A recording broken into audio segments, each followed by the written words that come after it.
ஆசீர்வாதமான காலை வணக்கம். இன்றைய நாளிலும் நாங்கள் தேவனுடைய வார்த்தையை தியானிக்க போகிறோம். சங்கீதம் 113வது அதிகாரத்திலே நாங்கள் 7வது வசனத்தை நாங்கள் தியானிக்க போகிறோம். அவர் சிறியவனை புழுதியிலிருந்து தூக்கி விடுகிறார், எளியவனை குப்பையிலிருந்து உயர்த்துகிறார். மிகவும் அழகான ஒரு வசனமாக இருக்கிறது. நாங்கள் தாவீதுடைய வாழ்க்கையை நாங்கள் பார்ப்போம் என்று சொன்னால், தாவீது மிகவும் எளியவனாக இருந்தான்.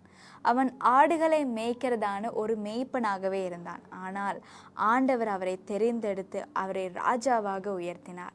இன்றைய நாளிலும் நீங்களும் யோசிக்கலாம், நான் தாழ்மையான ஒரு நிலையில் இருக்கிறேனே, நான் ஒரு குப்பையில் இருக்கிறேனே, நான் எளிமை நிலையில் இருக்கிறேன் என்று சொல்லி நீங்களும் யோசித்து பார்க்கலாம். ஆனால் அவர் உங்களை தூக்கி அவர் இன்றைய நாளில் உங்களை உயர்த்த போகிறார். ஆகவே விசுவாசத்தோடு கூட நாங்கள் தேவனிடத்தில் நாங்கள் விசுவாசத்தோடு ஜெபம் செய்வோம். கர்த்தர் தாமே உங்களை ஆசீர்வதிப்பாராக.